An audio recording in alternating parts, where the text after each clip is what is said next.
गुरु प्यारी साध संगत जी, आप सभी को प्यार भरी राधा स्वामी जी। साध संगत जी, सत्संगी बनना तो बड़ा आसान है, लेकिन सत्संगी बन जाने के बाद हम खुद से और अपने सदगुरु से जो वचन करते हैं उनको हर कोई नहीं निभा सकता। बहुत सारी संगत ऐसी है जिनका यह कहना है कि सत्संग में जो कुछ फरमाया जाता है वही बातें हर हफ्ते घुमा फिरा कर समझाई जाती हैं। इसलिए बहुत सारी संगत तो हर हफ्ते सत्संग पर जाती ही नहीं, और जब उनका मन कर जाए कभी तो वह लोग सत्संग पर चले जाते हैं। और बहुत सारी संगत ऐसी भी है जो हाथ आया सेवा का मौका तक यह कहकर छोड़ देते हैं कि उनके पास समय नहीं निकल पाता। आज मैं आपको इस वीडियो में एक ऐसी घटना के बारे में बताने जा रहा हूं जी, जिसको अगर आपने पूरा सुन लिया तो आप खाना पीना या आराम करना तो छोड़ सकते हो, लेकिन सत्संग और सेवा पर जाना कभी नहीं छोड़ोगे। प्रेरणा से भरी यह घटना आपके अंदर इतनी एनर्जी और मोटिवेशन भर देगी कि आपका जीवन ही बदल जाएगा। संगत से विनती है, साखी को पूरा सुनने की कृपा करें जी। जब बाबा जी ने गद्दी संभाली थी तो उसके बाद बाबा जी ने जब सत्संग फरमाने शुरू किए थे तो बाबा जी अक्सर एक चीज़ को नोटिस किया करते थे। एक बुजुर्ग अंकल जी बाबा जी के होने वाले हर एक सत्संग में सबसे आगे और सबसे पहली लाइन में बैठा करते थे। बाबा जी का सत्संग इंडिया के जिस भी कोने में होता था, इन बुजुर्ग अंकल ने जरूर जाना होता था और यह सबसे पहली वाली लाइन में ही बैठा करते थे।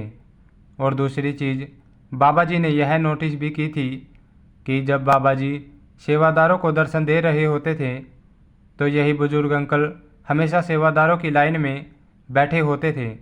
बाबा जी इस बुजुर्ग अंकल को बहुत बार अलग अलग शहरों में हुए सत्संगों में नोटिस कर चुके थे। एक बार बाबा जी ने जब सत्संग फरमाया तो बाबा जी ने अपने एक सेवादार को इशारे से कहा कि उस बुजुर्ग को मेरे पास अंदर कोठी में लेकर आओ। सत्संग फरमाने के बाद बाबा जी स्टेज से उतरकर जब अपने कोठी में चले गए और जिस सेवादार की बाबा जी ने ड्यूटी लगाई थी उन्होंने जाकर उस बुजुर्ग से कहा कि आपको बाबा जी बुला रहे हैं। तो यह सुनकर बुजुर्ग बहुत ही खुश हो गया और सेवादार के साथ बाबा जी की कोठी में गए। कोठी में बाबा जी के कितने करीब से दर्शन पाकर बुजुर्ग बड़े ही निहाल हो गए। बाबा जी ने बुजुर्ग से पूछा कि आप हर सत्संग में सबसे आगे वाली लाइन में बैठते हो और साल भर में जितने भी सत्संग होते हैं हर सत्संग में और उसके पहले और बाद में होने वाली सेवा में भी आप मौजूद होते हो, क्या आपके परिवार वाले आपको बार बार सत्संग पर आने से और सेवा पर आने से रोकते नहीं? तो बुजुर्ग कहने लगे कि बाबा जी, मेरे घर में मेरी पत्नी है और मेरी दोनों बेटियों की शादी कई साल पहले हो गई थी और मेरी पत्नी खुद मुझे सत्संग पर जाने के लिए प्रेरित करती है। वह शारीरिक रूप से इतनी सक्षम नहीं है कि वह सत्संग में आ सके और सेवा कर सके, लेकिन मेरा शरीर जब तक मेरा साथ देगा तब तक यह शरीर मैंने आपके नाम कर रखा है। मैं मालिक से विनती करता हूँ, मेरी आखिरी सांस जब निकले तो गुरु घर की सेवा करते हुए ही निकले। बाबा जी तो सब जानी जान थे कि बुजुर्ग को सत्संग और सेवा से इतना लगाव किस लिए है। फिर भी बाबा जी ने बुजुर्ग के मुंह से सुनने के लिए उसे सवाल किया। बाबा जी कहने लगे कि आपके सेवा और सत्संग से इतना लगाव हुआ कैसे? तो बुजुर्ग ने बाबा जी को पूरी बात बताई। बुजुर्ग ने बताया कि बाबा जी, जब मैं पहले बहुत बुरे कर्म करता था, मैं मांस और शराब का सेवन करता था, मालिक की तरफ मेरा कोई ध्यान नहीं था। जब मेरी उम्र 60 साल की हुई तो एक बार मुझे शरीर में दिक्कत हुई और जब मैंने डॉक्टर से चेक करवाया तो मेरे पेट में एक रसौली बन गई थी। मेरे पेट में बहुत तेज़ दर्द रहने लगा था, जिनका ऑपरेशन करवाना बहुत ज़रूरी था। डॉक्टर ने कहा था कि अगर ऑपरेशन ना हुआ तो रसौली अंदर फट सकती है और आपकी जान भी जा सकती है। डॉक्टर ने मुझे कहा कि आप घर वालों से सलाह कर लीजिए और हमसे ऑपरेशन की तारीख लेकर ऑपरेशन करवा लीजिए। यह सुनकर मैं डर गया और मैंने अपनी पत्नी से सारी बात की। मेरी पत्नी भी घबरा गई। उन दोनों में मेरा एक जिगरी दोस्त हुआ करता था जो अब चोला छोड़ चुका है। वह एक सत्संगी था और उसने हुजूर महाराज जी से नाम दान लिया हुआ था। मैंने सारी बात उसको बताई तो उसने कहा कि तू इसमें परेशान होने वाली क्या बात है, हम तेरा ऑपरेशन करवा लेते हैं। तो मैंने कहा कि इस तरह के ऑपरेशन के दौरान कुछ भी हो सकता है। तो मेरे सत्संगी दोस्त ने कहा कि अगर ऑपरेशन नहीं करवाया तो फिर तो पक्का तेरी जान चली जाएगी, इसलिए ऑपरेशन करवा लेने में ही भलाई है। उसी दिन शाम को मेरा दोस्त आपके डेरे में जा रहा था तो मुझे कहने लगा कि तू एक काम कर, तू डॉक्टर से बात कर और पूछ कि वह ऑपरेशन के लिए कब की तारीख दे सकते हैं। अगर 2 दिन बाद की तारीख देते हैं तो तू भी मेरे साथ चल।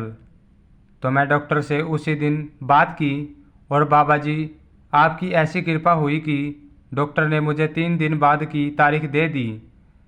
और आज मुझे समझ आ रहा है कि वह 3 दिन डॉक्टर ने मुझे नहीं बल्कि आपने मुझे दिए थे, क्योंकि अब जो मेरे जीवन में होने जा रहा था वह एक बहुत बड़ा चमत्कार था। मैंने अपने दोस्त को बताया कि डॉक्टर ने 3 दिन बाद की तारीख दी है। तो मेरा दोस्त कहने लगा कि तू अपना बैग पैक कर ले और मेरे साथ चल। मैं उस समय एक सत्संगी नहीं था और रोज़ शराब और मांस खाता था।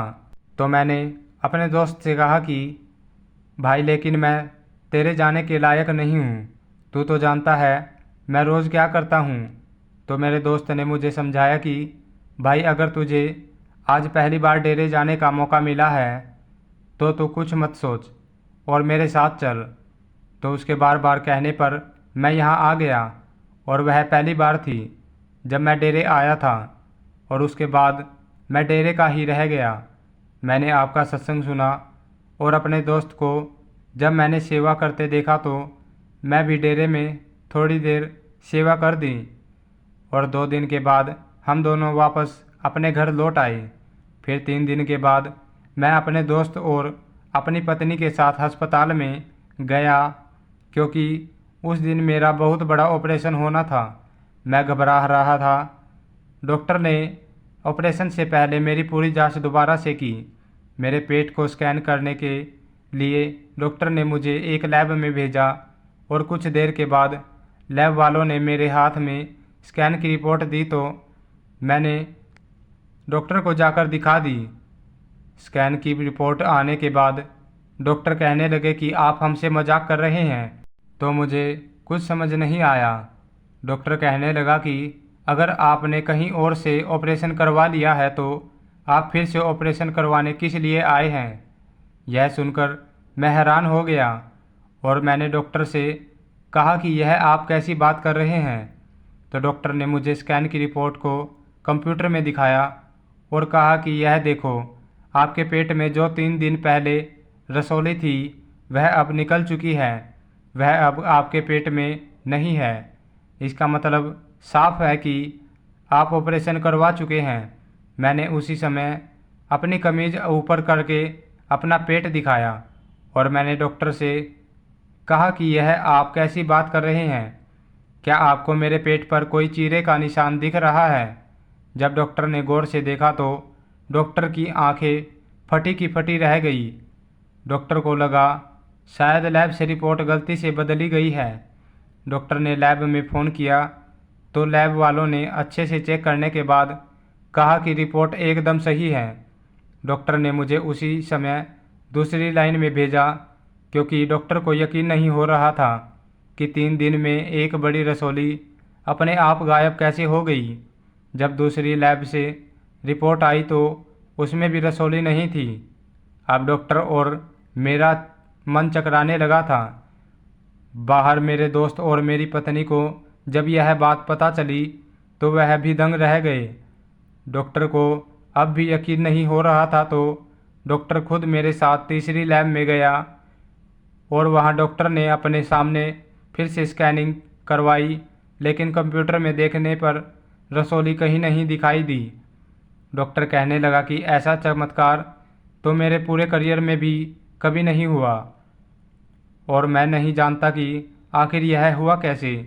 मेरे दोस्त ने मुझे कहा कि भाई, मुझे लगता है कि बाबा जी ने तेरे कर्म काटने के लिए ही तुझे डेरे में बुलाया था। उस दिन घर पहुंचने के बाद मेरे दिमाग में पूरी रात आपका स्वरूप घूमता रहा, और आपके स्वरूप को आंखों में दिए मेरी आंख लग गई, और उस रात आपने मुझे सपने में फिर से दर्शन दिए, और आपने मुझे कहा कि हैरान क्यों होता है, यह तेरी एक दिन की सेवा का फल था। तूने बड़े ही निष्काम भाव से मेरी संगत की सेवा की थी और सत्संग सुना था। इतना कहकर आप सपने में से ओझल हो गए और मेरी नींद टूट गई। आगे बुजुर्ग बाबा जी से कहने लगा कि बाबा जी, अब आप ही बताओ, एक दिन की सेवा और सत्संग सुनने से आपने मेरी इतनी बड़ी बीमारी ख़त्म कर दी, तो अगर मैं हमेशा सत्संग और सेवा पर जाऊंगा तो जीवन ही बदल जाएगा। बुजुर्ग की बातों को सुनकर बाबा जी कहने लगे कि बेटा, मालिक जब अपनी मौज में आता है तो बड़े बड़े दुखों को ख़त्म कर देता है। बस हमें कभी भी मालिक से कुछ मांगना नहीं है और मालिक पर विश्वास रखना है। आगे बाबा जी ने कहा कि बाहरी सेवा और सत्संग तो अच्छी बात है, लेकिन हमें जो असल सेवा दी गई है, भजन सिमरन की सेवा, उसके लिए हर हाल में हमें समय निकालना है, तभी हम यहाँ से छूट सकते हैं। इसके बाद बुजुर्ग ने बाबा जी को राधा स्वामी कहा और वहाँ से लौट आए। साथ संगत जी, इस घटना को सुनाने का मेरा मकसद यह कभी नहीं है कि अब आप लोग किसी चीज़ के लालच में सत्संग और सेवा पर जाना शुरू कर दो। मालिक की मौज कब किस पर हो जाए यह कोई नहीं जानता। हमने निष्काम भाव से सेवा करनी है और मन में जरा सा भी चाह नहीं रखना। तो सत्संग पर जाना है और सेवा पर जरूर जाना है। उतना याद रखना है कि मालिक हमारी सेवा के बदले हमें वह दे सकता है जिसकी हम कल्पना भी नहीं कर सकते। इसलिए निष्काम भाव से कीजिए और सत्संग पर जाना मिस मत कीजिए। यह बात बिल्कुल ठीक है कि सत्संग में एक ही बात को हर हफ्ते समझाया जाता है।